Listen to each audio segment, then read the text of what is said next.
Hello and welcome दोस्तों। आज हम देखने वाले हैं मीडियाटेक की पावर जो है MT6357 CRV और MRV, इस दोनों के बूट सीक्वेंस के बारे में और इसकी जो कंप्लीट डिटेल होती है, मतलब इसके अंदर क्या क्या सेक्शन होती है, A to Z देखेंगे आज इस आईसी के बारे में। तो जो आज का हमारा टॉपिक है MT6357 CRV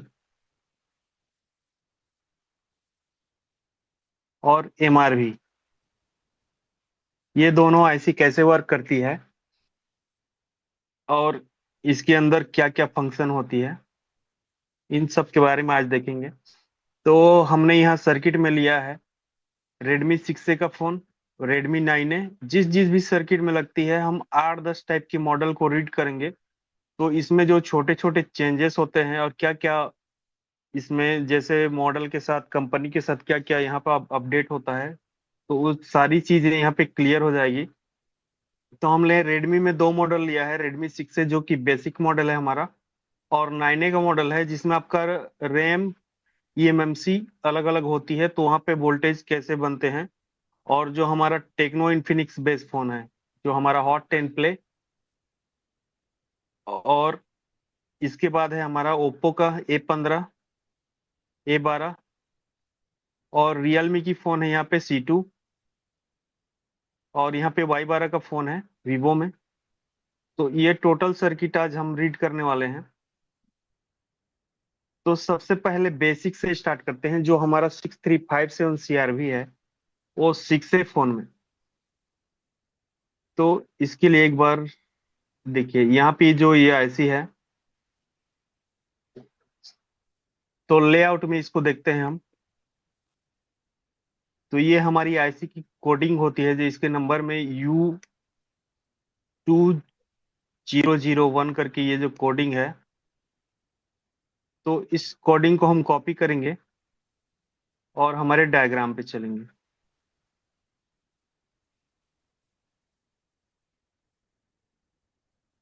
तो देखो यहाँ पे जो हमारा पावर लेवल है, यहाँ पे 4 पार्ट में डिवाइड है।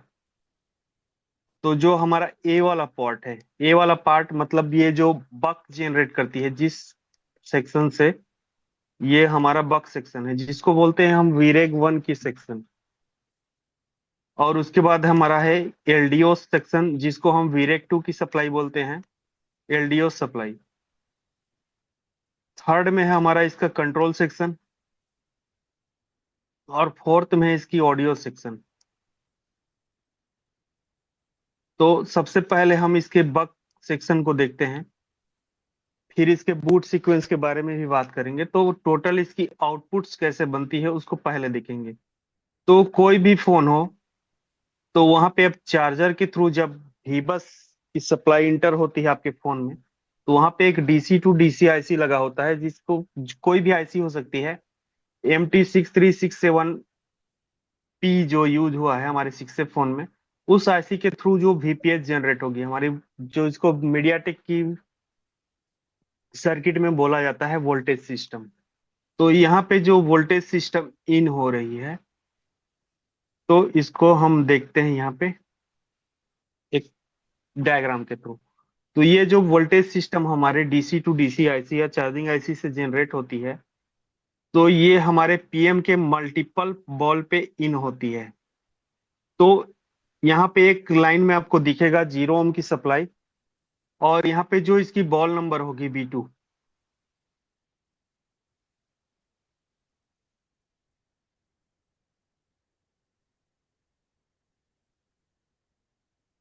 ये जो B2 बॉल होगी, इसमें वोल्टेज सिस्टम एसएमपीएस एंट्री होता है इस 0 ओम के रजिस्टर के थ्रू। और इस वोल्टेज सिस्टम की सप्लाई जो है, यहाँ पे जितनी आउटपुट में कॉइल होगी, तो यहाँ पे देखेंगे आप बोर्ड में, तो इसकी आउटपुट में आपको यहाँ पे 5 कॉइल नजर आएगी। इसकी आउटपुट में 5 कॉइल नजर आ रही है। तो यहाँ पे देखो, जो आपकी वोल्टेज सिस्टम एसएमपीएस की लाइन पे यहाँ पे 0 ओम का रजिस्टर लगा हुआ है, जिसके थ्रू यहाँ पे इसकी वीबक कंट्रोल सेक्शन में आपकी वोल्टेज सिस्टम इन होगी। उसके बाद आपका यहाँ पे 3 बॉल पे आपकी प्रॉक के लिए इंटर हो रही है, और यहाँ पे 3 बॉल पे आपकी कोर के लिए इंटर हो रही है। 2 बॉल पे मॉडेम के लिए, 2 बॉल पे VPA के लिए, और 2 बॉल पे VS1 के लिए। तो यहाँ पे जितनी बक इधर बनेगी सबके लिए अलग अलग इनपुट ली जाती है, और सभी के लाइन पे एक एक कैपेसिटर लगाया जाता है, जिसका दूसरा सिरा ग्राउंड से कनेक्ट होगा, मतलब पैरेलल में यहाँ पे कैपेसिटर लगेगी, और वहीं से भी फीडबैक लिया जाता है ग्राउंड का। तो यहाँ पे स्पेस ना होने के कारण ये चीज मैं नहीं दिखाया हूँ, यहाँ पे सिंपली एक दिखा दिया हूँ कि किस तरह से इस हर एक लाइन में यहाँ पे कैपेसिटर लग के यहाँ पे IC से फीडबैक कनेक्ट होगी उसकी ग्राउंडिंग की। तो ये जो 0 ओम का रजिस्टर है हमारा, इस 0 ओम के रजिस्टर की कट जाने या ओपन हो जाने से या पानी जाने से ये अगर सड़ जाती है, तो जो आपका MT6357 CRV बेस फोन है उसकी आउटपुट शॉर्ट कर जाती है। तो आउटपुट में जो शॉर्ट होती है हमारी, वो हाई LDO की लाइन होती है VS1 की। तो जो VS1 की सप्लाई है वो शॉर्ट हो जाएगी इस रजिस्टर के ओपन या ड्राई हो जाने से, या इसको प्रॉपर वोल्टेज ना मिलने से। इस B2 बॉल पे इसको अगर SMPS की प्रॉपर सप्लाई नहीं मिलेगी, तो जो सबसे पहले बनने वाला वोल्टेज होगा PM में, वो शॉर्ट कर जाती है। अगर आप रिपेयर करते हैं, इन केस अगर आपके पास VS1 की शॉर्टिंग आती है फोन में, तो उस केस में आप PM रिप्लेस करेंगे और इस रजिस्टर को आप इग्नोर कर देंगे। तो जैसे ही आप PM रिप्लेस किया और वहां पे सप्लाई इंजेक्ट करेंगे, फोन को ट्रिगर करेंगे चार्जर या पावर की के थ्रू, तो आपकी VS1 की सप्लाई फिर से शॉर्ट कर जाएगी। तो उस केस में आपको ध्यान देना होता है कि ये जो 0 ओम का रजिस्टर है ये ओपन या ड्राई तो नहीं है, और इसकी जो कनेक्टिविटी हमारी B2 बॉल से प्रॉपर बन रही है या नहीं। सबसे फर्स्ट स्टेप में आप यही चेक करेंगे। उसके बाद जो हमारी VS1 की सप्लाई है, VS1 की सप्लाई जिसको बोलते हैं हम हाई LDO, ये हाई LDO की सप्लाई है, जिसकी वोल्टेज लेवल होगी यहाँ पे 2.05। और फिर ये V फ्रॉक, V कोर और V मॉडेम, ये तीनों वोल्टेज जो है आपकी CPU की रिक्वायरमेंट वोल्टेज होती है। यहाँ पे देखेंगे आप, तो ये जो V प्रॉक है, V प्रॉक यहाँ पे DVDD DVFS कर रहा है। इसको क्लिक करके जैसे ही आप नेक्स्ट करेंगे, तो ये ले जाएगी आपके CPU में।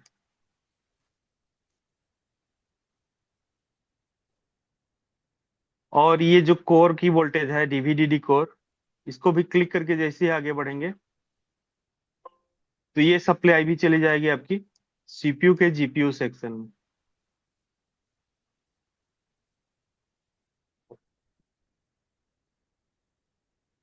और ये DVDD टॉप करके है, ये कोर की सप्लाई ही होती है CPU के अंदर।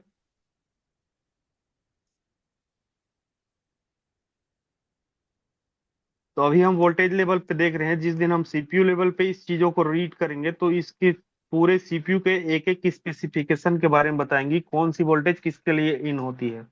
फिर उसके बाद अगला वोल्टेज हमारा होता है DVDD मॉडेम की वोल्टेज,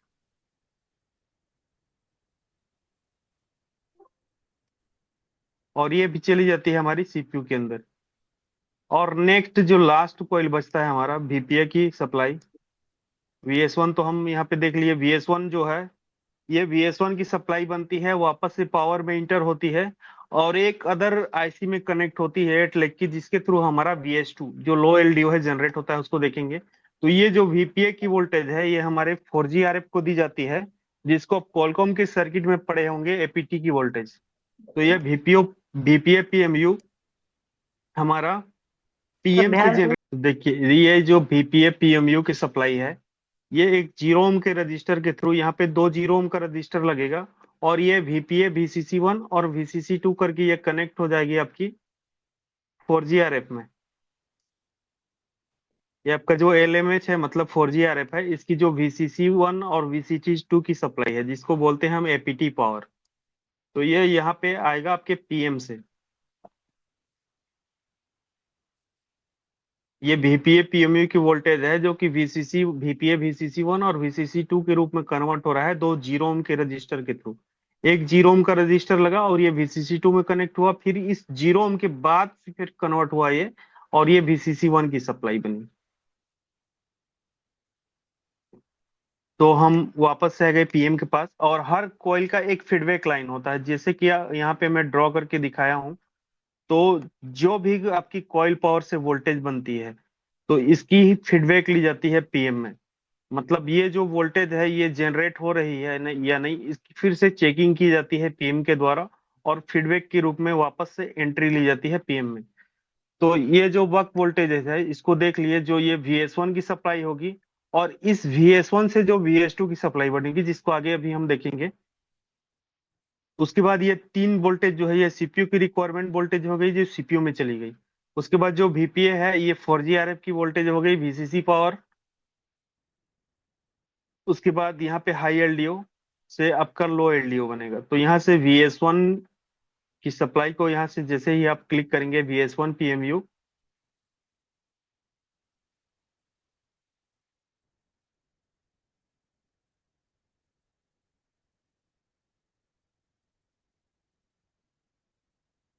तो यहाँ पे एक सर्किट आपको और दिख रहा है। ये जो सर्किट है ये टेक्नो इन्फिनिक्स के मॉडल में, कई सारे मॉडल में आपको देखने को मिलेगा। ये जो VS1 की सप्लाई है जो कि 2.05 होती है, 2.1 लिखा है, 2.1 की जो वोल्टेज होती है, यहाँ पे एक 0 ओम का रजिस्टर लगा के इसको डायरेक्ट कन्वर्ट कर दिया जाता है VS2 में। ऐसे भी सर्किट दिखेंगे जहां पे आपको VS2 की आईसी लगी हुई नहीं दिखेगी। उस केस में आप, या तो जैसे आपकी VS2 जनरेटर आईसी जो है खराब हो जाती है, उस टाइम पे ये सर्किट क्रिएट होती है हर एक मदरबोर्ड में। यहाँ पे एक जंपर लगा के आप इस आईसी को बाईपास कर सकते हैं, जिसको अभी हम आगे देखने वाले हैं। तो ये जो VS2 जनरेटर आईसी है, देखिए इसका क्या होता है। इसमें वोल्टेज सिस्टम इनपुट होती है, इसकी इनपुट वोल्टेज, और इसको जो इनेबल करेगा आपका हाई एलडीओ। तो जब तक आपकी हाई एलडीओ नहीं बनेगी, आपका लो एलडीओ नहीं बनेगा, क्योंकि इसी वोल्टेज से, इस 2.05 वोल्टेज से ये इनेबल होगी, और फिर यहाँ से इसकी LX मतलब जो आउटपुट सप्लाई है ये जनरेट होगी। जैसे यहाँ पे VS वोल्टेज सिस्टम कनेक्ट हुई, यहाँ पे VPH पावर जिसको बोलते हैं कॉलकॉम में, यहाँ पे मीडियाटेक में इसको वोल्टेज सिस्टम बोला जाता है। तो इसके 7 नंबर पिन पे जब वोल्टेज सिस्टम इन होगी, उसके बाद इसको VS1 PMU का इनेबल आएगा। उसके बाद ये आउटपुट जनरेट करेगा, और यहाँ पे 1 माइक्रो हेनरी की कॉइल लगी है। तो इस कॉइल के थ्रू जो वोल्टेज बनेगी आपका EXT VS2 1.35, जिसको बोलते हैं हम लो एलडीओ की सप्लाई। तो यहाँ पे जो वोल्टेज बनेगी 1.35 की, तो यहाँ पे एक डिवाइडर क्रिएट होगा। मतलब आपका 220 किलो और 200 किलो की दो रजिस्टर लगेगी, और इससे जो डिवाइड होके वोल्टेज बनेगा इसको फीडबैक के लिए यहाँ पे दिया जाएगा। और उसके बाद जो ये VS2 PMU है, मतलब ये एग्जिट VS2 जो है VS2 PMU के रूप में, मतलब यहाँ पे फिर से इसको फीडबैक के रूप में यहाँ पे कनेक्ट होगी। मतलब यहाँ पे देखिए ये जो लाइन है आपका, ये यहाँ से जुड़ा हुआ है। मतलब ये वोल्टेज आउट की लाइन है। यहाँ से आपकी वोल्टेज जनरेट हो रही है इस वाले से, इस वोल्टेज आउट से। यहाँ से आपकी VS2 की सप्लाई जनरेट हो रही है, और ये स्विचिंग के थ्रू यहाँ पे कॉइल लगी, ये स्विचिंग सप्लाई है इस आईसी के लिए। यहाँ पे स्विचिंग के लिए यहाँ पे कनेक्ट हो रही है। मतलब इसकी जो पावर है ये बरकरार बनी रहे, इसके लिए कॉइल लगाई जाती है हर पावर के लाइन में। तो यहाँ से जो स्विचिंग की सप्लाई है, तो यहाँ से जो वोल्टेज आउटपुट हो रही है, आउटपुट लाइन में जो है आपकी एक 220 और 200 किलो, तो इसको आप डिवाइडर कैलकुलेटर से कैलकुलेट कर लेंगे। तो यहाँ से जो वोल्टेज बनेगी आईसी को फीडबैक के लिए दिया जाएगा। तो ये आईसी वर्क कर रही है नहीं, इसकी चेकिंग के लिए अब जैसे वोल्टेज आउट की लाइन, मतलब ये VS2 की लाइन पे इस कैपेसिटर पे चेक करेंगे, तो आपको 1.35 मिलेगा। अगर ये वोल्टेज आपको नहीं मिल रही है, तो सबसे पहले इसका आप वोल्टेज इन देखेंगे, और इसमें आप इनपुट देखेंगे, मतलब जो इनेबल करेगा इसको VS1, इसको देखेंगे। उसके बाद ये अगर आईसी वर्क कर रही है, तो इस टेस्ट पॉइंट पे आपको 4 वोल्ट देखने को मिलेगा। यहाँ पे इसकी पावर गुड की लाइन में यहाँ पे एक टेस्ट पॉइंट लगाई जाती है। अगर ये आईसी वर्क कर रहा होता है तो इस पॉइंट पे आपको 4 वोल्ट तक देखने को मिलेगा। इसके बाद जो है यहाँ से इसको फीडबैक भी मिल गई, इसकी आउटपुट भी हो गई। अगर ये आउटपुट नहीं बना रहा है तो मैंने जैसे ही आपको पहले बताया, इस आईसी को आप रिप्लेस कर सकते हैं, या तो इसको आप BS1 टू VS2 बाईपास कर सकते हैं। मतलब इस आईसी को हटा देंगे और एक नंबर को 4 नंबर से, मतलब यहाँ 4 नंबर से जो इसकी आउटपुट बन रही है वहां पे इसको कनेक्ट कर देंगे, तो जो आपकी BS2 की सप्लाई है वो बाईपास हो जाएगी। तो इसके बाद नेक्स्ट स्टेप में होता क्या है, देखिए इसको तो देख लिए। जो हमारा VS1 है हाई एलडीओ, VS2 है लो एलडीओ, ये दोनों जनरेट हुई, और अदर हमारी जो बक पावर है वो जनरेट हुई। यहाँ पे ये केस देखने को मिलेगा आपको, जो VPA PMU की वोल्टेज है ये कब बनेगी, जब आपका नेटवर्क सेक्शन ऑन होगी। तो ये वोल्टेज आपको नहीं मिलेगी। ये 4 कॉइल पावर चेक करना है और VS2 की सप्लाई चेक करनी है और इस जीरो ओम के रजिस्टर को वेरीफाई करना है। इतने में आपका वोल्टेज सिस्टम वेरीफाई हो गया, बक आउटपुट वेरीफाई हो गई। अब चलेंगे हम VREC 2 की ओर, जिसको बोलते हैं LDOS वोल्टेज। तो LDOS वोल्टेज में होता क्या है, जो आपकी वोल्टेज सिस्टम VS1 और VS2, यहाँ पे देखेंगे आगे। यहाँ पे देखिए, ये हम जब VREC 2 की सेक्शन में आए इसकी, तो यहाँ पे देखो, ये जो VS1 की एंट्री हो रही है आपकी, VS1 LDO1, और उसके बाद VS2 की एंट्री हो रही है यहाँ पे 2 पिन पे, LDO1 और LDO2। उसके बाद जो आपकी वोल्टेज सिस्टम की एंट्री होती है यहाँ पे, तो ये तीनों वोल्टेज इंटर होंगे। और यहाँ पे जो आपका DVDD DIG, ये 1.8 की डिजिटल वोल्टेज होती है, जो आपकी VIO18 से ही कनेक्ट होती है, जो कि आगे आगे आप सर्किट में अभी देखेंगे। और यहाँ पे एक चीज और देखने को मिलेगा आपको, T14 पे इसकी रिफरेंस वोल्टेज, जिसकी लेवल होगी 1.2। तो ये वुड सीक्वेंस में इस सब चीज को देखेंगे। तो यहाँ पे देखो, जब आपकी एंट्री हुई VS1 VS2 और वोल्टेज सिस्टम की, क्योंकि बक आउटपुट पहले ही आप चेक कर चुके हैं, उसके बाद यहाँ पे जो डिफॉल्ट ऑन वाली वोल्टेज होती है, मेन उसी को फोकस करना होता है आपको। तो इसमें डिफॉल्ट ऑन वाली वोल्टेज कैसे पता करेंगे, तो इसमें आपको देखो, ये जो होगा आपका 102.2, मतलब इस वोल्टेज को क्लिक करके जैसे आगे बढ़ेंगे आप, तो इसकी रिक्वायरमेंट यहीं तक सीमित रहेगी। यहाँ पे एक कैपेसिटर लगेगा और इसमें आपको रिफरेंस वोल्टेज देखने को मिलेगा 2.2 की। उसके बाद यहाँ पे वी ऑक्सिलरी 18 की सप्लाई है। ये वी ऑक्सिलरी 18 की सप्लाई किसके लिए होती है, जो आपकी क्रिस्टल होती है बोर्ड में, ऑक्सिलरी ADC। यहाँ पे देखिए, ये जीरो ओम के रजिस्टर के थ्रू यहाँ पे कनेक्ट हुआ, और इस सेक्शन से आपका कनेक्ट होगा क्रिस्टल, जो आपकी 26 मेगाहर्ट्ज की होती है। इसके बारे में भी बताएंगे बाद में। तो अभी देखिए, इस चीजों को हम देखते हुए आगे चलते हैं।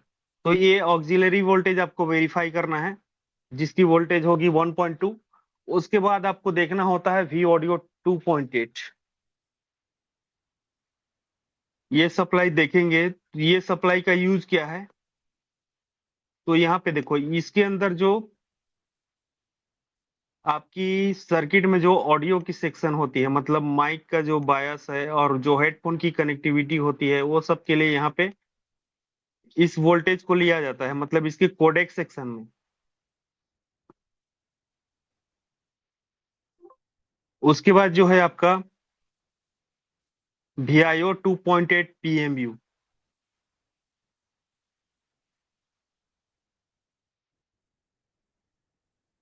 ये देखो, ये एक सेंसर में कनेक्ट हो रही है।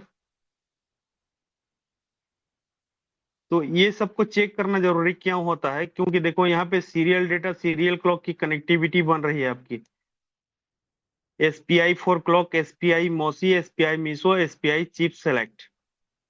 तो इस तरह की जो सेंसर वगैरह होगी, जहां पे आपकी वोल्टेज जा रही है, अगर इस टाइप के वोल्टेज में आपकी शॉर्टिंग होगी तो फोन आपका ऑन नहीं होगा। और उसके बाद जो VMC PMU है,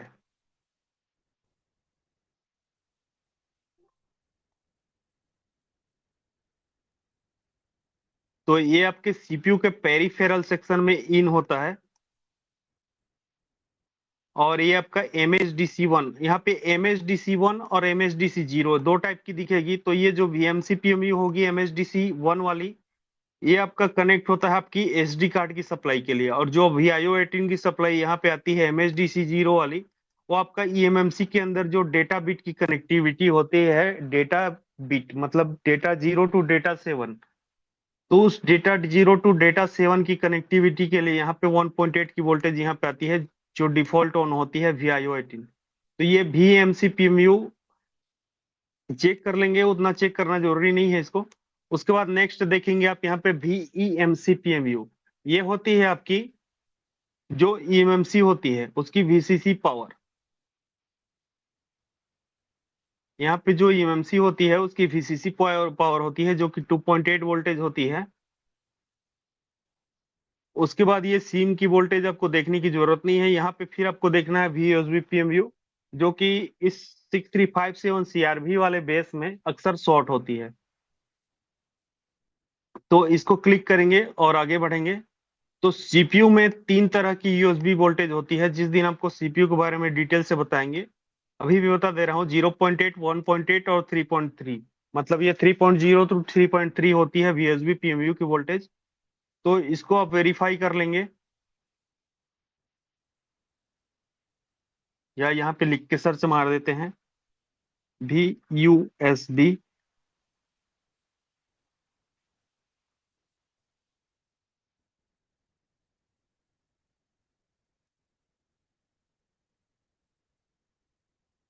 तो यहाँ पे देखिए जो यूएसबी की यहाँ पे तीन वोल्टेज है, 1.8, 1.2 और 3.3। तो ये जो 3.3 वाली है VUSB PMU, जो आपकी PM से आ रही है, तो ये लाइन अक्सर शॉर्ट कर जाती है। इस केस में आपने देखा होगा कि आप J14 बॉल को मास्किंग करते हैं PM की, क्योंकि ये PM के J14 बॉल से जनरेट होती है। तो इस केस में आपका CPU शॉर्ट होता है, और CPU को रिप्लेस ना करके आप PM से मास्किंग कर देते हैं, तो इसकी कनेक्टिविटी जो है वो बंद हो जाती है। तो इस लाइन के फॉल्ट होने से मतलब आपका जो है फोन फेक चार्जिंग में चला जाता है। क्योंकि जो CPU के अंदर की USB की मेन हाई स्पीड वोल्टेज है 3.3, उसको आपने हटा दिया, तो उसकी कनेक्टिविटी प्रॉपर से नहीं हो पाएगी और DMDP को अच्छे से वर्क नहीं करा पाएगा उसके अंदर। तो फिर आपकी जो है फोन फेक चार्जिंग में चली जाती है। उसके बाद नेक्स्ट वोल्टेज है हमारा यहाँ पे VIO18, जो डिफॉल्ट ऑन है। सर्किट में बहुत सारे जगह ट्रेवल होता है, और ये सेंसर पेड के थ्रू कन्वर्ट होके आपके VDD18 SoC करके ये वोल्टेज आपकी CPU को चली जाती है। और EMI VDD1 करके यहाँ पे जो आपकी रैम की सप्लाई है उससे कनेक्ट हो जाता है। तो ये 6A वाला फोन जो है, यहाँ पे आपको रैम की यहाँ पे दो सप्लाई देखने को मिलेगी। तो यहाँ पे देखिए EMMC में आपकी दो सप्लाई होती है, आप सभी को पता है, VCC और VCCQ। VCC वाली जो होती है 2.8 वोल्टेज,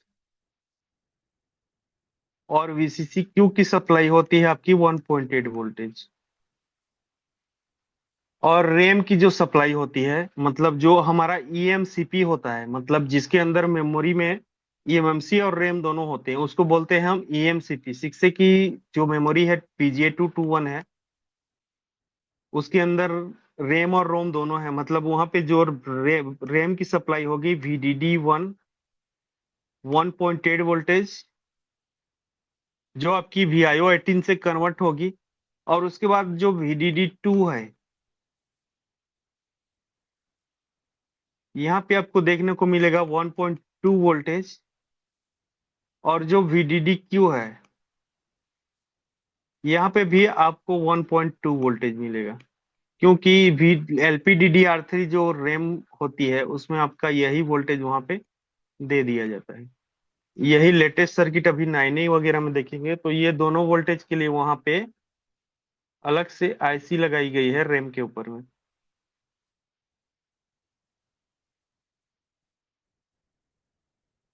तो यहाँ पे इसके बाद जो ये वोल्टेज है आपका डीवीडीडी एस रैम डीवीएफएस, ये भी सीपीयू की रिक्वायरमेंट वोल्टेज है। वीएस रैम अदर्स, ये भी सीपीयू की रिक्वायरमेंट वोल्टेज है। उसके बाद ये वीडी रैम, देखिए वीडी रैम पीएमयू।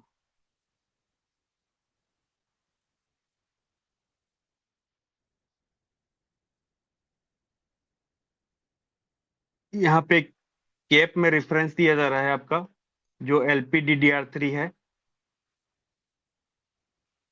और ये वोल्टेज कनेक्ट हो रही है आपकी VDD2 के लिए। VDD2 और VDDQ, जिस वोल्टेज की अभी हम बात कर रहे हैं वो हमारे पावर से ही जनरेट हो रही है, जिसका नाम है VD रैम PMU। तो ये सप्लाई यहाँ पे VDD2 में भी कनेक्ट हो रही है और VDDQ में भी कनेक्ट हो रही है। और ये क्या है आपका LPDDR3, जो आपकी EMMC के अंदर की रैम है। ये रैम पावर है आपका। और उसके बाद यहाँ पे जो ईएमएमसी में देखिए, यहाँ पे ये इसका ईएमएमसी का वोल्टेज है, तो इसमें आपको दिख रहा है VCC। तो ये वोल्टेज है आपका VMC PMU, जो कि आपकी PM से आ रही थी। और ये VIO18 की वोल्टेज जो PM से डिफॉल्ट ऑन जनरेट होती है, आपके एमएमसी में VCC Q के लिए यहाँ पे कनेक्ट होता है। उसके बाद आपका R रिफरेंस, क्लॉक, रीसेट और कमांड, ये चार लाइन। और उसके बाद डाटा 0 टू डाटा 7, ये टोटल कनेक्टिविटी होती है आपकी एमएमसी की। एमएमसी में क्या क्या होती है? VCC, VCC Q, reference, clock, reset, command, data 0 to data 7 की बीट कनेक्टिविटी। टोटल इतनी एमएमसी की चेकिंग होती है। उसके बाद आपके रैम में जो होती है VDD1, जो कि यहाँ पे आपको दिखा था EMI VDD1, जो PM से बन रही थी, मतलब कन्वर्टेड वोल्टेज VIO18 PMU का। उसके बाद जो आपकी VDD2 और VDDQ, ये इसकी पावर हो गई। उसके बाद इधर जो आपकी डेटा क्यू, मतलब ये CA होगी। और उसके बाद डेटा 0 टू डेटा 31, मतलब ये टोटल 32 लाइन। और यहाँ पे आपको दिखेगा इसकी 240 ओम की दो रजिस्टर लगा के यहाँ पुल डाउन की जाती है, इसकी ZQ0 और ZQ1 के लिए। और ये VSSQ जो है सारी ये ग्राउंड की बॉल है। तो रैम में इतनी कनेक्टिविटी देखनी होती है। ये जो रैम की कनेक्टिविटी होती है आपकी, ये आपका EMI कॉल 0 to 9, और ये DQ0 to DQ31, इस लाइन के CPU से कट जाने से आपका फोन जो है पोर्ट बनाने लगता है। तो इस तरह के केस में होता क्या है, ये सिंगल सिंगल कनेक्टिविटी होती है आपकी CPU के साथ। तो कई बार आपके CPU या eMMC के ड्राई हो जाने की वजह से आपका फोन ऑटो पोर्ट में चला जाता है। तो ये सब लाइन को आपको GR वैल्यू कंफर्म करना होता है आपकी eMMC हटा के। और जब ये रैम की टोटल कनेक्टिविटी हो जाती है आपकी CPU के साथ, इसकी पावर लेवल पे और डेटा लेवल पे, तब इसकी मदद से जो CPU है हमारा eMMC को रीड करता है। तो कई केस में होता क्या है, जो हमारी eMMC के अंदर की रैम खराब होती है, तो उस कंडीशन में आपका फोन जो है ऑटो पोर्ट में चला जाता है। आपकी eMMC प्रॉपर से डिटेक्ट नहीं हो पाती है, और उसका आप किसी बॉक्स के थ्रू भी वेरीफाई करते हैं तो वहां पे आपको ओके रिजल्ट आता है। तो उस केस में आपकी एमएमसी फॉल्टी होने की वजह से भी आपका फोन ऑन नहीं होता है। तो उस केस में आप जैसे ही किसी टूल के थ्रू उसको इन्फो करेंगे, तो वहां पे एग्जिट रैम एरर आता है, देखे होंगे।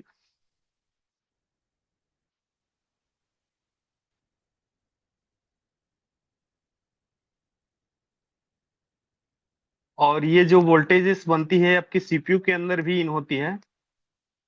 और उसके बाद यहाँ पे की रिफरेंस PMU, ये वोल्टेज जनरेट हो रही है आपकी R9 बॉल पे, जो कि ये आपकी बेट ऑन ट्रैक, मतलब जो थर्मल की सप्लाई होती है R13 बॉल से, उसके लिए पुल अप वोल्टेज है यहाँ पे। तो ये टोटल हम देख लिए इसका LDO, बक, मतलब यहाँ पे VREG 1 और VREG 2 दोनों की सप्लाई देख लिया। अब इसके बाद देखेंगे हम इसका कंट्रोल सेक्शन।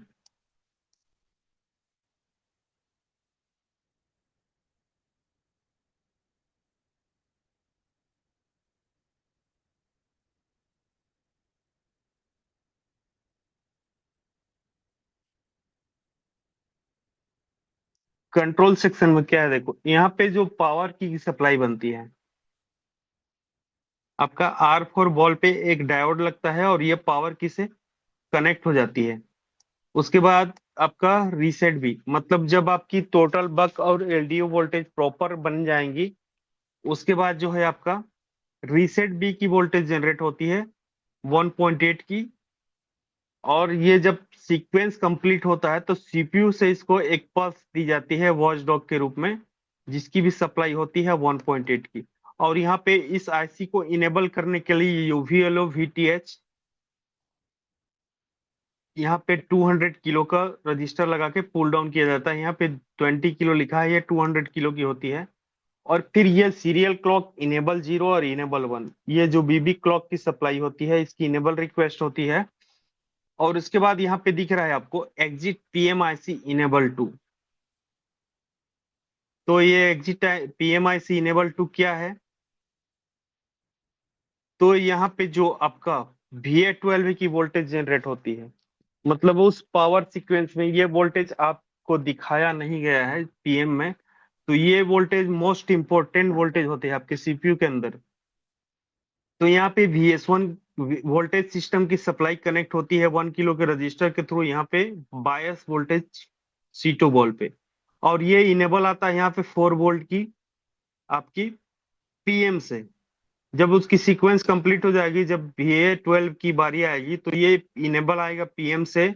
और यहाँ पे VS2 PMU जो वोल्टेज आ रही थी आपकी 1.35 लो एलडीओ, जब लो एलडीओ जनरेट होती है तो वो वोल्टेज इस आईसी में इनपुट होती है, इसकी मेन इनपुट वोल्टेज इन। और उसके बाद यहाँ से वोल्टेज आउट होता है। वोल्टेज आउट होगा VA12 PMU, मतलब नाम से ही स्पष्ट है 1.2 की सप्लाई। तो यहाँ से फिर फीडबैक लिया जाएगा 20 किलो रजिस्टर के थ्रू। यहाँ पे जो वोल्टेज होगी आपकी 1.2 की हाफ हो जाएगी, मतलब 0 पॉइंट यहाँ पे दिया गया है, 0.6 या 0.5 की सप्लाई यहाँ पे B1 बॉल पे कनेक्ट होगी इसके फीडबैक के लिए ADJ करके एडजस्ट। तो ये सप्लाई देखो VA12 की सप्लाई मोस्ट इंपोर्टेंट सप्लाई है। और केस देखेंगे अभी, आप आगे दिखाऊंगा मैं। तो यहाँ पे लिखते हैं हम VA12।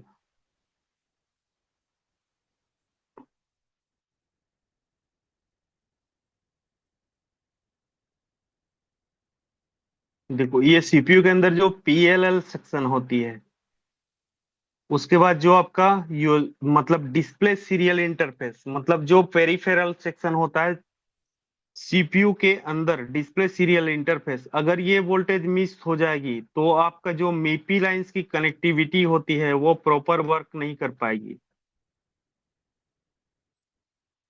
और उसके बाद यहाँ पे एवीडीडी एमडी, और फिर नेक्स्ट ये आपका यूएसबी का वोल्टेज 1.2, और फिर ये VVG, मतलब वाईफाई ब्लूटूथ और जीपीएस। और उसके बाद ये कैमरा सीरियल इंटरफेस, मतलब ये सिंगल सिंगल वॉल पे कनेक्टिविटी है इसकी। देखो यहाँ पे ये कनेक्टिविटी मिस हो जाएगी तो आप मीपी सेक्शन VSP VSN 1.8 चेक करते रह जाओगे, आपकी डिस्प्ले नहीं आने वाली और यह कैमरा नहीं चलने वाला, ये सिंगल कनेक्टिविटी मिस हो जाने से। तो इस तरह से ये इंपॉर्टेंट वोल्टेज होता है आपके सीपीयू के अंदर। तो ये टोटल सर्किट हम रीड किए। उसके बाद देखो कंट्रोल सेक्शन में अभी थे इसके।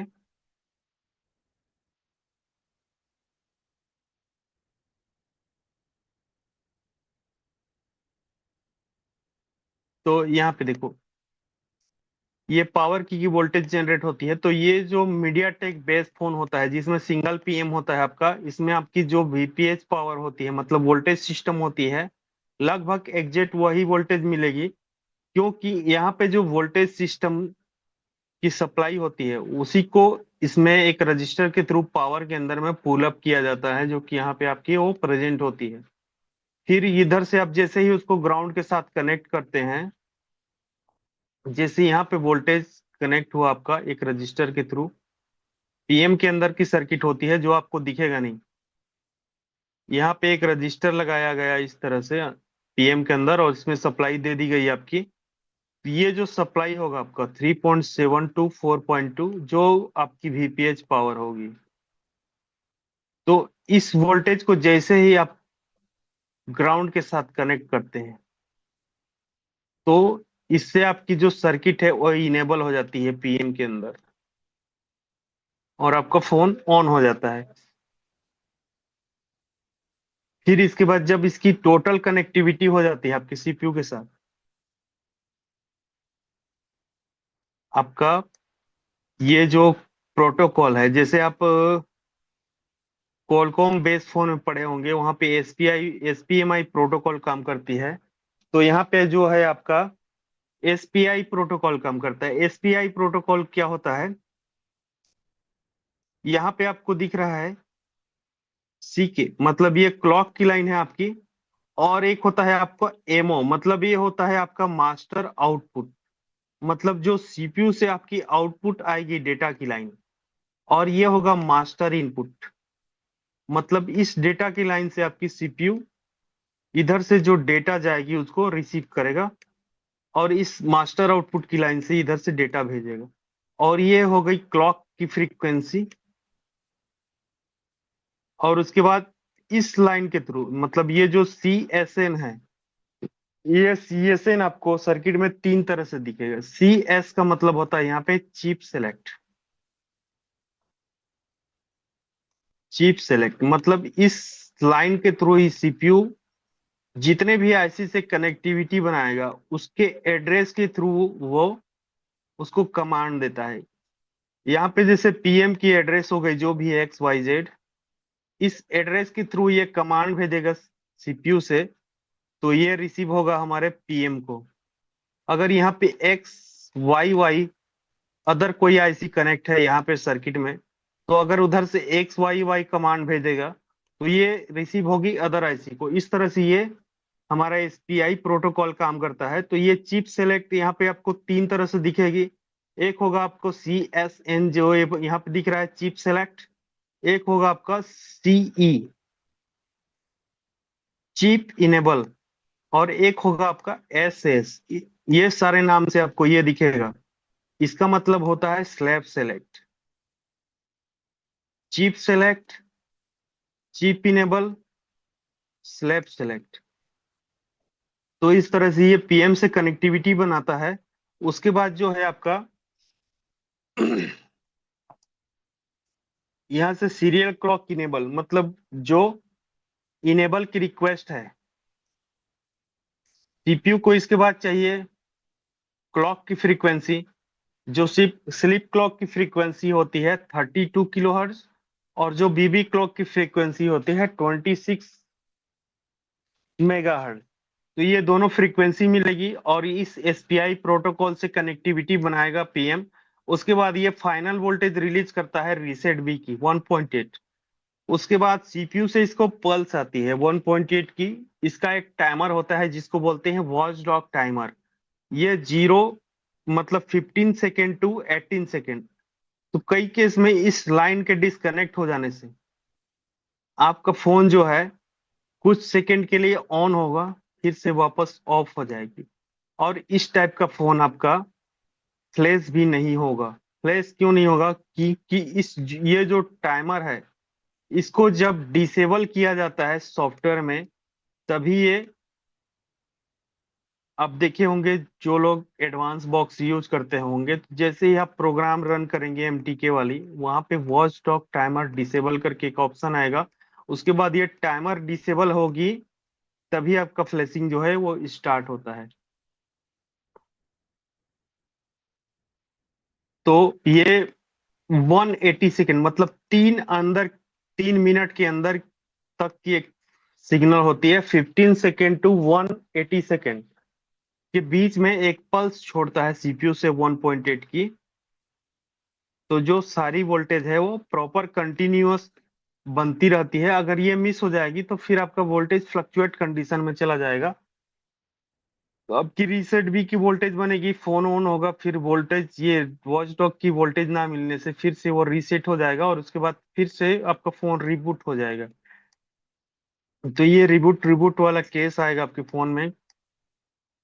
और उसके बाद यहाँ पे देखिए जो आपकी बेड सेंस की कनेक्टिविटी है, मतलब वो VC सेंस, बेड सेंस और आई सेंस, मतलब जो आपकी वोल्टेज सिस्टम की सेंसिंग के लिए कनेक्ट होगा यहाँ पे एक सेंसर पेड के थ्रू। और यहाँ पे बेड सेंस मतलब M13 और N13 बॉल, ये दोनों बॉल को चेक करेंगे आप, तो ये सेंसिंग के लिए होता है। जो आपकी वीबेट की सप्लाई है आपके PM से कनेक्ट है या नहीं, इस टाइप के फोन इस लाइन के कट जाने से आपका फोन जो है लोगो पे ब्लिंक करेगा बस। और उसके बाद ये R13 वाली जो है बेट ऑन की ट्रैक है, जो आपकी थर्मल की ट्रैक। और उधर हम देखे थे T रिफरेंस जो R9 बॉल से जनरेट हो रही थी, इस लाइन पे उसको पुल अप दिया जाता है। और उसके बाद ये VCDT की सर्किट है, इसको हमने आपको बताया भी होगा।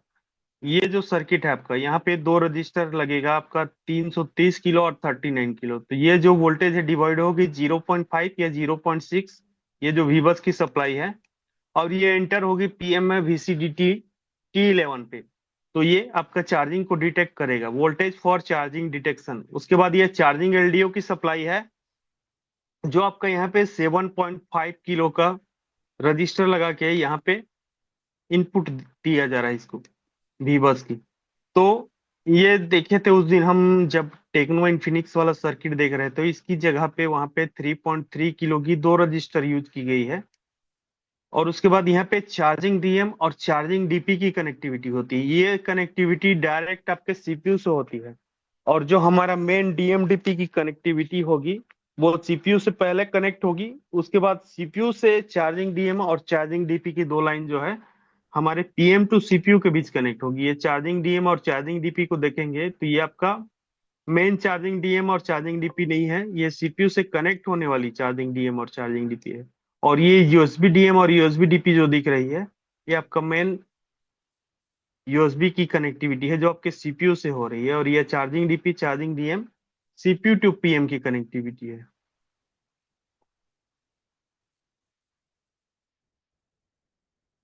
और उसके बाद यहाँ पे P चार्ज LED, मतलब यहाँ पे जो रेड ग्रीन ब्लू की जो लाइट जलती है, कई फोन में देखे होंगे, जो इंडिकेट करता है। और उसके बाद ये है आपका फ्यूल गेज सेक्शन, मतलब जहां से आपकी बैटरी की परसेंटेज मापी जाती है, CSP और CSN। तो मीडियाटेक के सर्किट में देखेंगे आप, जो बैटरी की नेगेटिव लाइन है, बैटरी की नेगेटिव लाइन से एक रजिस्टर शंट रजिस्टर लगा के इस तरह से इसमें कनेक्ट किया जाएगा।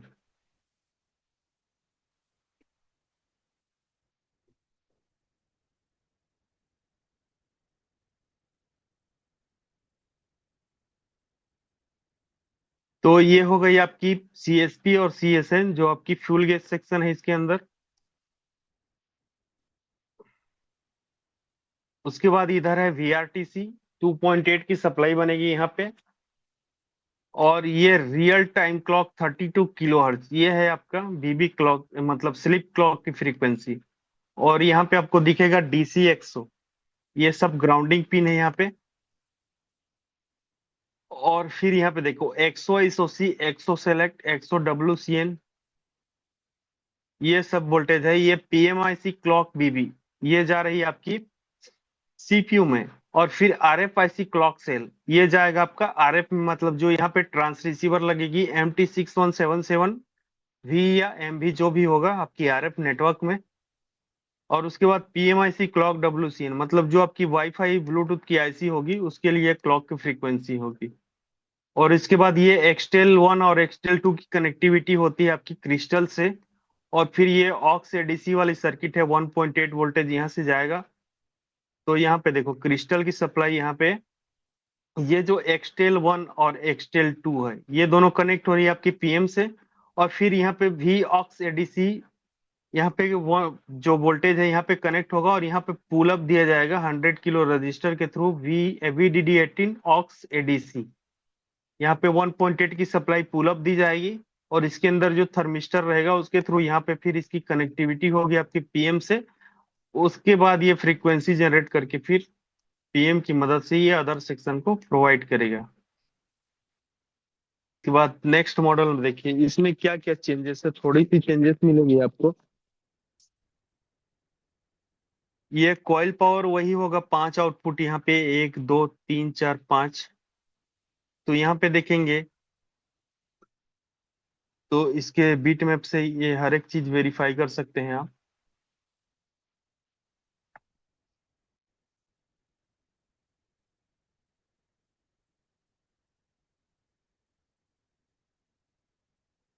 इसको थोड़ा और जूम करेंगे तो इसका नाम भी दिखने लगेगा। तो ये देखो, ये है हमारी VS1 की सप्लाई, जो कि यहाँ पे 8 लेग के IC से कनेक्ट हो रही है और वापस से पावर में इंटर हो रही है। तो यहाँ पे देखो, 2 बॉल पे इंटर हो रही है, मतलब एक इसकी फीडबैक के लिए है और सेकेंड इसकी जो VREC 2 की सप्लाई है उसमें इंटर हो रहा है। उसके बाद ये DVDD मॉडेम, ये मॉडेम की सप्लाई आपके CPU में चली जाएगी और यहाँ से फिर फीडबैक के लिए PM में कनेक्ट होगी। और ये कोर की सप्लाई भी उसी तरह से ये CPU में जाएगी और फीडबैक के लिए कनेक्ट होगी। और ये प्रॉक की वोल्टेज DVDD DVFS, ये भी CPU में जाएगी और PM में फीडबैक के लिए कनेक्ट होगी। और ये VPA वाली जो वोल्टेज है, ये फीडबैक के लिए PM में कनेक्ट होगी। और यहाँ पे जो आपका 4G RF होगा, तो यहाँ पे देखो, उस फोन में यहाँ पे 2 रजिस्टर लगाया गया था 00 ओम का, और यहाँ पे इसको डायरेक्ट कनेक्ट कर दिया गया है। तो इस तरह से आपको सर्किट में उसको वेरीफाई करना होता है कि इस रास्ते में रजिस्टर लगी है या ये डायरेक्ट कनेक्ट है। तो ये वोल्टेज तभी चेक करेंगे जब आपके फोन में नेटवर्क आ रही है और 4G आपका वर्क नहीं कर रहा है। आपका ये बूट सीक्वेंस में इस वोल्टेज का कोई रोल नहीं है।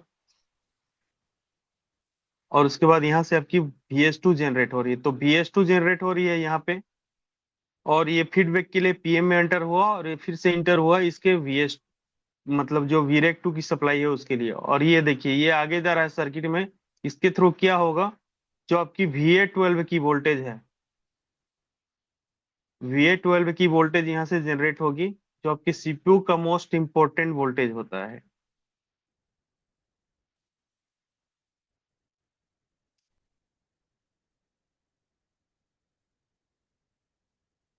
और यहाँ पे देखिए, ये जो कैपेसिटर्स लगे होते हैं, ये सभी जो कॉइल पावर है उन सब की इनपुट सप्लाई होती है वोल्टेज सिस्टम की, जो आपकी PM में एंटर होती है।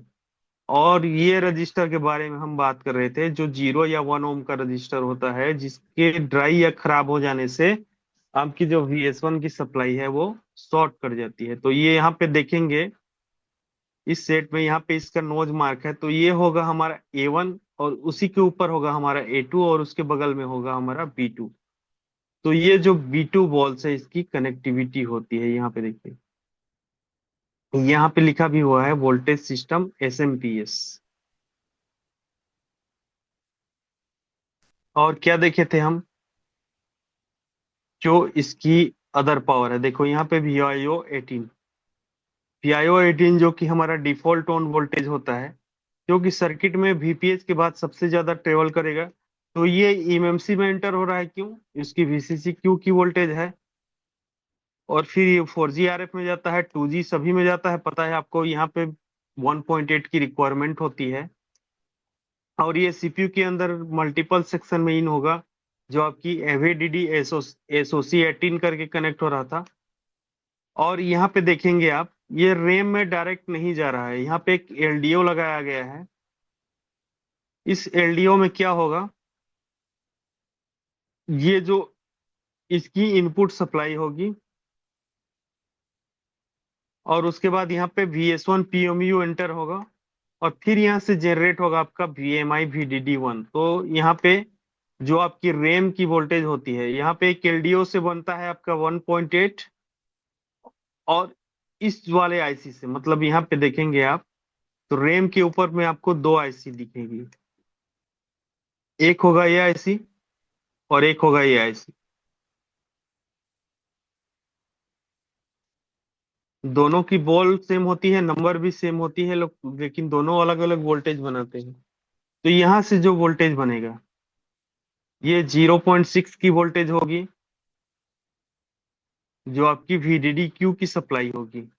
और इस कॉइल पावर से जो वोल्टेज बनेगा, वो आपका VDD2 की सप्लाई होगी। तो मैंने आपको 6A के बोर्ड में बताया वहां पे LPDDR3 थी। तो जो VDD2 की सप्लाई है, वो VDD-Q से कनेक्ट हो रही थी।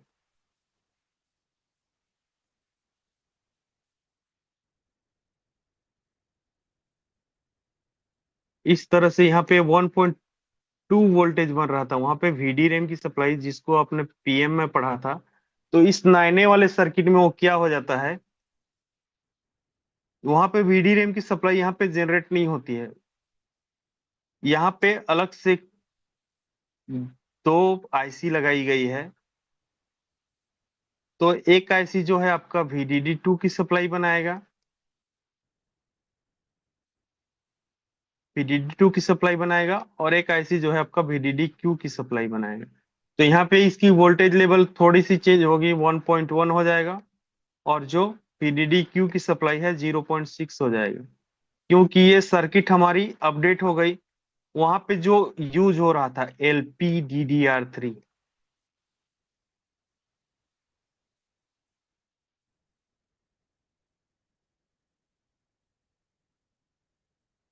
इसमें हो गई वो LPDDR4। तो LPDDR4 वाले सर्किट में आपकी रैम की 3 सप्लाई बनेगी, और LPDDR3 वाले सर्किट में आपकी रैम की, वहां पे भी 3 सप्लाई होती है, लेकिन 2 सप्लाई आपस में कनेक्ट होती है। इसलिए यहाँ पे रैम की 2 सप्लाई और eMMC की 2 सप्लाई। तो यहाँ पे eMMC अलग है, रैम अलग है। तो रैम की यहाँ पे 3 सप्लाई और eMMC की 2 सप्लाई।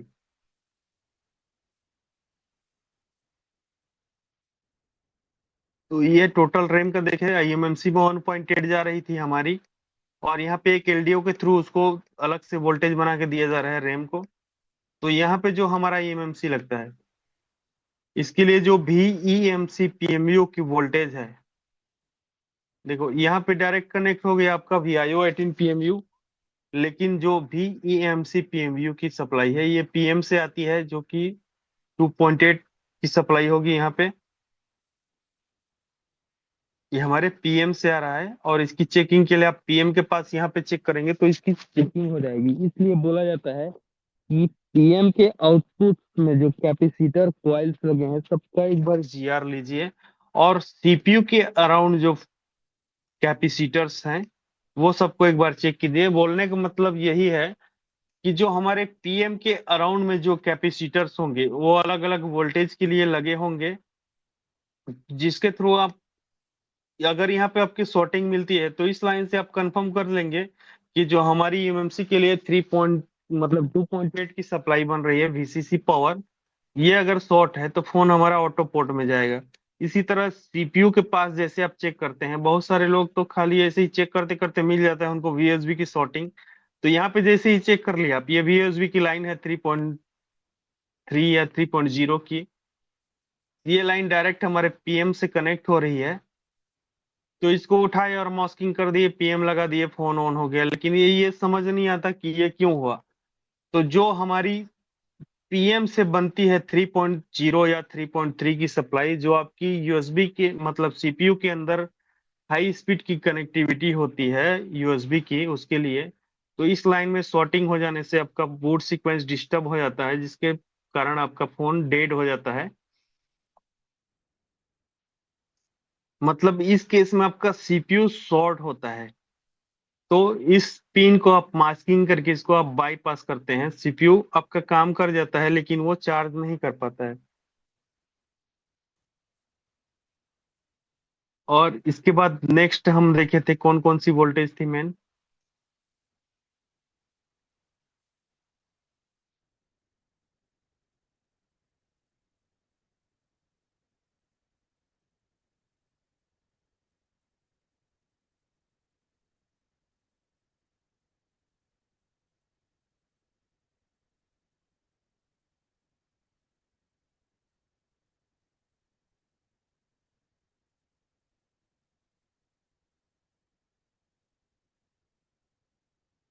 देखो यहाँ पे ये जो 102.2 है, मतलब यहाँ पे ये T4 वॉल पे जनरेट होगी।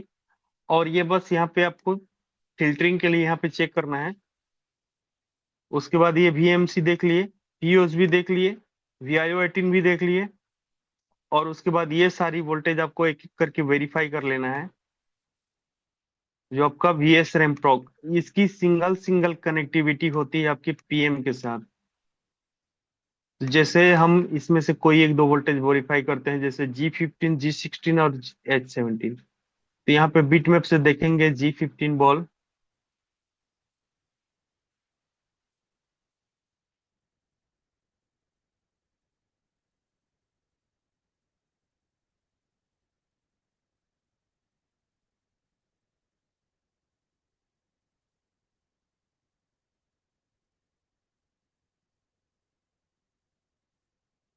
तो यहाँ पे देखो, एक कैपेसिटर, दो कैपेसिटर लगा यहाँ पे, और ये वोल्टेज चली गई आपकी CPU के अंदर।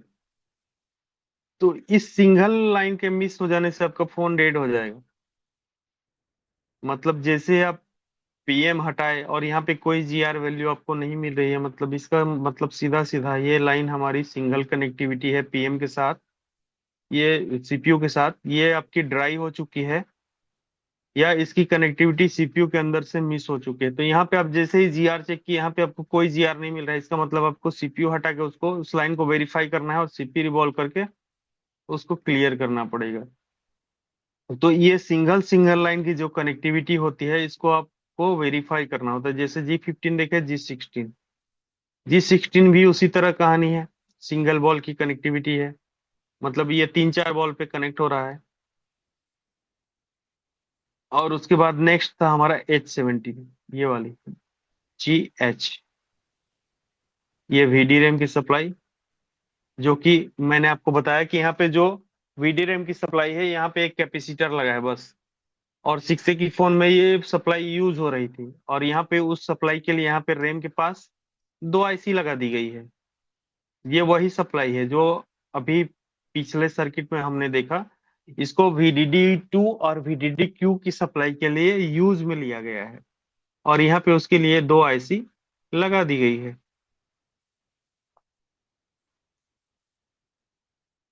तो ये सब चीज चेक किए। उसके बाद जो आपका पावर की क्या है, देखिए, R4 बॉल से जनरेट होती है आपकी पावर की, और R5 होता है आपका रीसेट भी।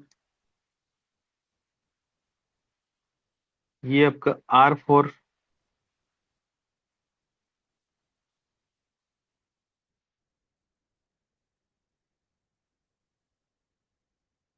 यहाँ पे एक डायोड लगा, और डायोड का दूसरा सिरा से चला जाएगा, फिर इसके बाद यहाँ पे एक 1 किलो की रजिस्टर लगेगी, ये रजिस्टर लगी, और उसके बाद ये कनेक्ट हो जाएगा आपका पावर की से।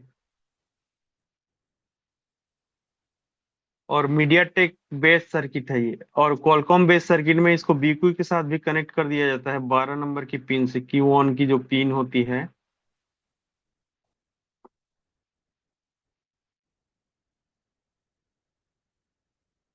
और उसके बाद जो आपका फाइनल वोल्टेज जनरेट होता है PM से,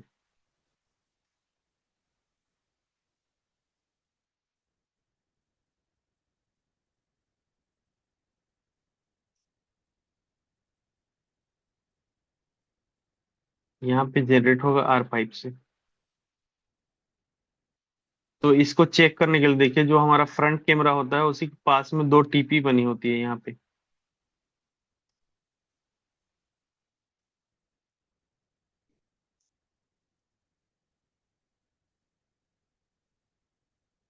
यहाँ पे दो TP बनी हुई है, तो जो नीचे वाली TP होगी ये रीसेट बी की होगी। यहाँ पे 1.8 वोल्टेज चेक कर लिए, तो जो आपका PM है वो प्रॉपर सभी वोल्टेज स्टेबल बना रहा होगा, अगर यहाँ पे आपकी वोल्टेज स्टेबल मिल रही है।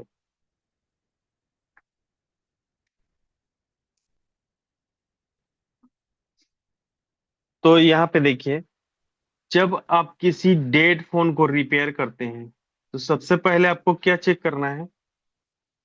आप पहले DC चार्जर में उसको कनेक्ट किए, तो आपका DC चार्जर का रीडिंग देखे। उसके बाद आप उसको DC मशीन से ट्रिगर किए।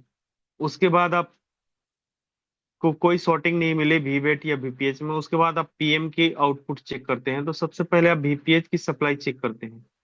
पीपीएच की सप्लाई चेक करने के बाद आप पावर की सप्लाई चेक करते हैं। पावर की सप्लाई चेक करने के बाद आप जो VS1 बन रहा है या नहीं ये चेक करते हैं। अगर VS1 नहीं बन रहा है तो आप क्या करना है, इस चीज के लिए आपको बूट सीक्वेंस देखना होता है। तो अगर आपको VS1 की सप्लाई बन रही है तो आपको रिटर्न किसी अदर आइटम को चेक करने की जरूरत नहीं है। आप वेरीफाई करते चले जाएंगे सभी एलडीएस को, इसमें छोड़ देंगे आप VPF PMU की सप्लाई। आप चेक करेंगे जो सीपीयू की 3 रिक्वायरमेंट वोल्टेज है ये बन रही है या नहीं, VS2 जनरेट हो रहा है या नहीं। ये सारी वोल्टेज जब बन जाएंगी उसके बाद जो पीएम है आपका VREC2 की वोल्टेज जनरेट करेगा एलडीओ वोल्टेज। उस एलडीओ वोल्टेज में जो मोस्ट इंपॉर्टेंट वोल्टेज होगी 1.8 की, एमएमसी की 3.3, यूएसबी 3.0, इस तरह से मेन इंपॉर्टेंट वोल्टेज को चेक करेंगे। VA12 की 1.2, और उसके बाद जो आपका VSRAM अदर्स, VSRAM जीपीयू जो सिंगल कनेक्टिविटी वाली पिन थी वो सबके लाइन में भी कैपेसिटर होंगे, उनको भी वेरीफाई करेंगे। तो यहाँ पे आपको दो कंडीशन मिलेगा, दो कंडीशन नहीं 3 कंडीशन मिलेंगे यहाँ। फर्स्ट कंडीशन होगा आपका नो आउटपुट।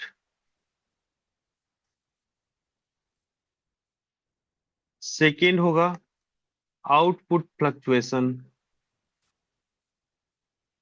स्टेप 3 होगी आपकी आउटपुट स्टेबल, लेकिन फिर भी आपका फोन ऑन नहीं हो रहा है। तो नो आउटपुट में क्या चेक करेंगे, उसके लिए अभी हम बूट सीक्वेंस देखने वाले हैं, उसमें बताएंगे।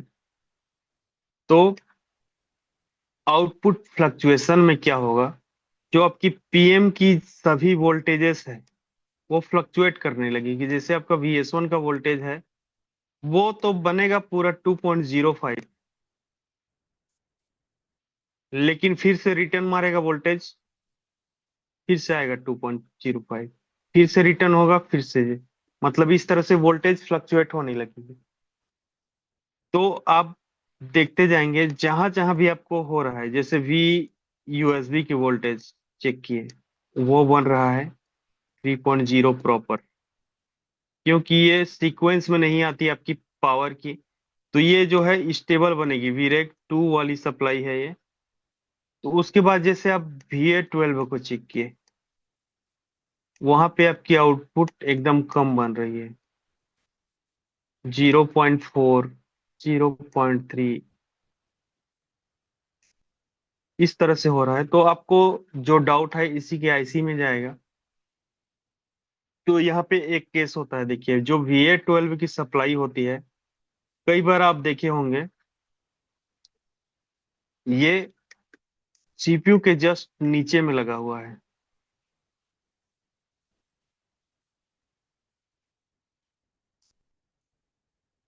यहाँ पे।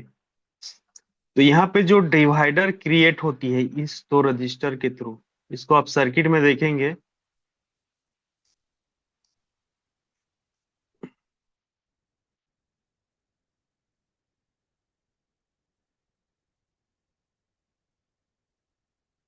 तो इसकी जो आईसी की नंबर है U1401।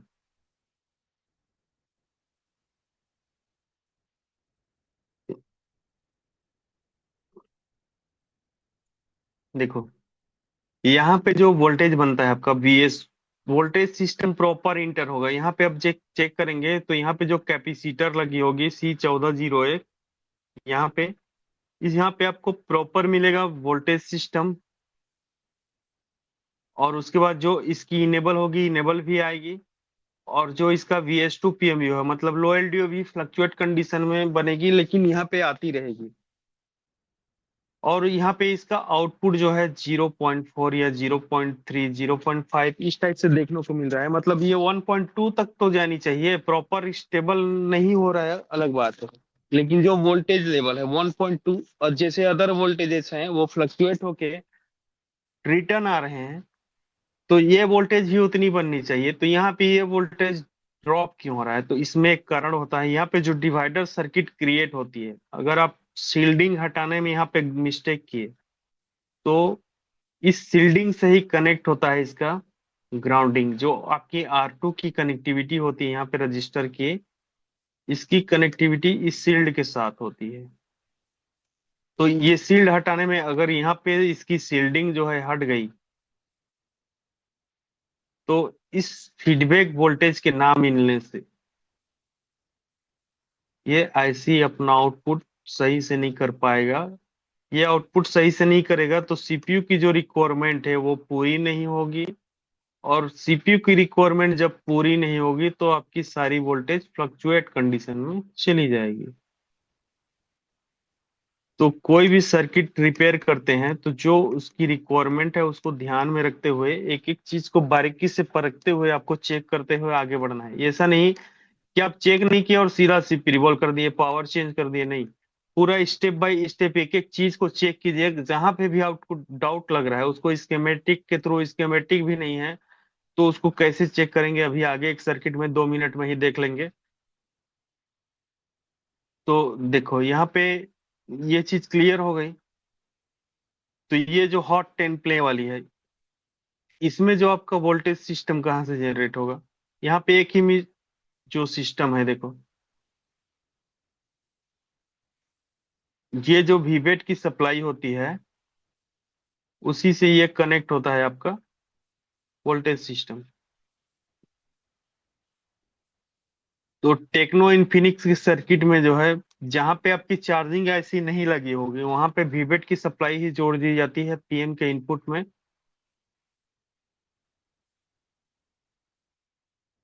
और उसके बाद यहाँ पे आपको दिखेगा इसका बूट सीक्वेंस। इसको देखते हैं हम, एक बार फिर से ओपन करते हैं।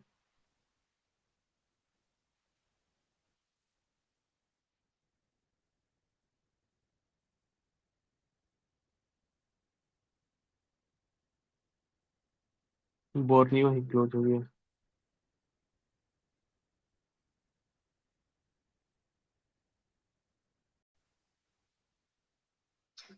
तो इस बूट सीक्वेंस में आपको क्या क्या देखना होता है? तो सबसे पहले आप यहाँ पे देखेंगे वीवेट।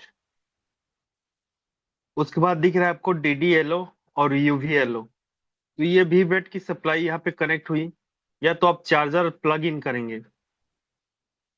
तो जो वीवेट की सप्लाई है उसमें डीडीएलओ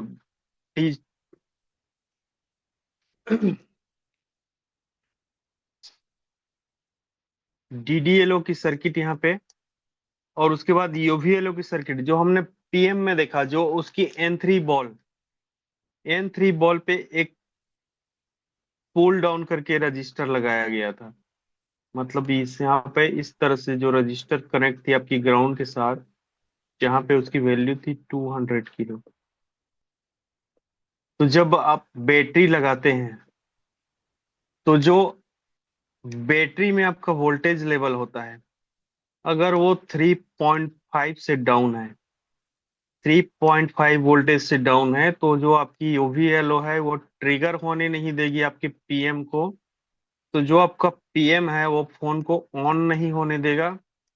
और फोन जब आपका ऑन नहीं होगा तो आपका, जब इस लेवल पे जब तक आपकी वोल्टेज नहीं आ जाएगी फोन में, आपका डिस्प्ले भी इंडिकेट नहीं होने देगा। तो ये होता है यूवीएलओ। जैसे मान के चलो आपकी वोल्टेज की लेवल 2.9 है आपकी बैटरी में, तो इस कंडीशन में आप जैसे चार्जर इंसर्ट करेंगे वहां पे 0.6 लेगा और आपका चार्जिंग इंडिकेट भी नहीं करेगा। लेकिन जब ये वोल्टेज बढ़ के 3.5 हो जाएगी तो आपका चार्जिंग पे डिस्प्ले इंडिकेट करने लगेगा और वहां पे चार्जिंग शो करने लगेगी। तो जब इसकी वोल्टेज लेवल होती है तो यहाँ पे ये 0.5 की स्पीड से चार्ज होने लगता है। तो जैसे यहाँ पे 2.9 है तो सबसे पहले 2.95 होगा, फिर 3 वोल्ट होगा, फिर 3.05 होगा, 3.10 होगा। इस तरह से ये वोल्टेज लेवल यहाँ तक पहुंचेगी। तब इसकी जो चार्जिंग की स्पीड है वो 0.1, मतलब 0.1 एम्पियर में शिफ्ट हो जाएगी। यहाँ पे 0.05 होगा, ये 0.05। तो ये 0.1 में शिफ्ट हो जाएगी, फिर आपका जो चार्जिंग स्पीड है वो 0.6 से बढ़ के 1.1, 1.5, जो भी उसकी कैपेसिटी होगी आपकी आईसी की, उसके अकॉर्डिंग वो। फिर यहाँ पे जो ये वोल्टेज लेवल है 3.6, 3.7, 3.8, इस तरह से ये चार्ज होती जाएगी और आपका फोन उसको इंडिकेट करता जाएगा। तो ये होती है आपकी यूवीएलओ की सर्किट। उसके बाद जैसे आप चार्जर प्लग इन किए और उसके बाद या तो आप पावर की ट्रिगर किए फोन में बैटरी लगा के, तो जो आपकी पावर की वोल्टेज होगी सेम एज वीपीएच पावर। तो यहाँ पे 3.7 टू 4.2 की वोल्टेज जनरेट हुई जिसको आपने ट्रिगर किया। तो जो है आपका पीएम है वो ट्रिगर होगा। तो ट्रिगर होगा तो सबसे पहले वो अपना बक वोल्टेज बनाने लगेगा। तो बक वोल्टेज बनाने के पहले पीएम ट्रिगर होने से पहले क्या क्या वोल्टेज यहाँ पे चेक करना है। तो यहाँ पे देखिए ये वोल्टेज रिफरेंस देखने को मिलेगा आपको 1.2। ये डिजिटल वोल्टेज थी 1.8। ये वीआरटीसी की वोल्टेज थी 2.8। ये डिजिटल वोल्टेज जो है डिफॉल्ट बनते रहती है अगर आपकी BS1 की सप्लाई नहीं बन रही है और ये अदर वोल्टेज भी नहीं बन रहे हैं, तो उस केस में आपको पीएम को चेंज करना होता है। अगर ये वोल्टेजेस आपके बन रहे हैं, ये डिजिटल वोल्टेज, वीआरटीसी वोल्टेज, वी100 वोल्टेज और वी ऑक्सिलरी वोल्टेज, मतलब ये वोल्टेज आपका क्रिस्टल का रिक्वायरमेंट वोल्टेज होता है। इसलिए 63571 सीआरवी बेस फोन में सबसे पहले VS1 बनने के पहले इन सब चीजों को वेरीफाई करना होता है कि हमारे वोल्टेज जो है वो बन रहे हैं या नहीं। अगर ये वोल्टेज नहीं बन रहे हैं तो फिर आप VS1 चेक करेंगे वो भी फ्लक्चुएट कंडीशन में है या नहीं। अगर ये वोल्टेज भी नहीं बन रही है आपकी तो आप VRTC चेक करो सबसे पहले। अगर यहाँ पे आपको 2.8 वोल्टेज नहीं मिल रही है तो आप सीधा पीएम रिप्लेस कर दो। अगर आपका ये एकदम मिनिमम कंजप्शन ले रहा है 0.002, तो एक बार आप इस क्रिस्टल की रिक्वायरमेंट चेक कर लो, ये वोल्टेज प्रॉपर वहां कनेक्ट है या नहीं, क्रिस्टल आपकी ड्राई तो नहीं है। ये सबको वेरीफाई करने के बाद आप पीएम चेंज करेंगे। उसके बाद इसका जो है बक आउटपुट होने लगेगा। तो बक आउटपुट में मैंने आपको बताया था कि जो वोल्टेज सिस्टम एसएमपीएस की सप्लाई है, अगर ये VS1 की लाइन आपको शॉर्ट मिल रही है तो उसको एक बार वेरीफाई करना है। नहीं तो फिर VS1, VS2 और फिर ये जो कोर मॉडेम और ये प्रॉक, ये सब आपको बक वोल्टेज को चेक करना है। उसके बाद VS रैम अदर्स, VS रैम प्रॉक, ये जो सिंगल सिंगल तीन तीन चार चार बॉल में जो कनेक्टिविटी हो रही थी वो सब पावर है सीपीयू के लिए। और उसके बाद VIO18 जो आपका AVDD18 SoC करके ये पीएम से कनेक्ट हो रहा था। उसके बाद ये VIO 2.8 वाली सप्लाई जो आपका एक सेंसर से कनेक्ट हो रहा था, 6 वाले फोन में देखा था हमने। और उसके बाद ये VEMC जो आपकी EMMC कनेक्ट हो रही थी 2.8 की वोल्टेज। और उसके बाद जो VD रैम की वोल्टेज 6 में ये जा रहा था आपकी EMMC के अंदर जो रैम है उसमें VDD2 और VDDQ। और इस 9A बेस सर्किट में हमने देखा था ये वोल्टेज अलग से दो आईसी लगाई गई है। फिर VUSB, V ऑडियो 18, मतलब ये जो वोल्टेज है आपका सीपीयू के अंदर की जो यूएसबी HS वोल्टेज, मतलब हाई स्पीड की वोल्टेज सीपीयू के अंदर की कनेक्टिविटी।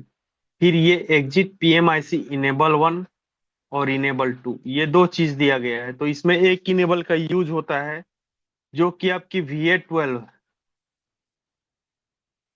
आईसी होती है उसको इनेबल करता है।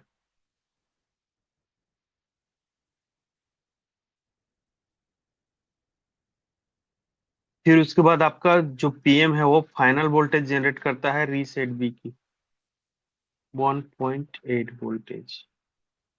फिर आपका सीपीयू टू पीएम जो कनेक्टिविटी है, यहाँ पे जो वोल्टेज लेवल पे ही बताया गया है इसलिए यहाँ पे नहीं दिखाया है। नहीं तो यहाँ पे एसपीआई प्रोटोकॉल वर्क करेगा। और आपका स्लीप क्लॉक, आरटीसी क्लॉक बोलते हैं जिसको, मीडियाटेक की सर्किट में आरटीसी, आरटीसी क्लॉक 32 kHz।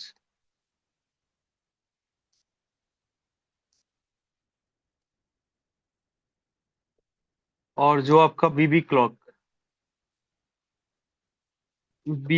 की फ्रीक्वेंसी जो है 26 MHz ये जनरेट होगी।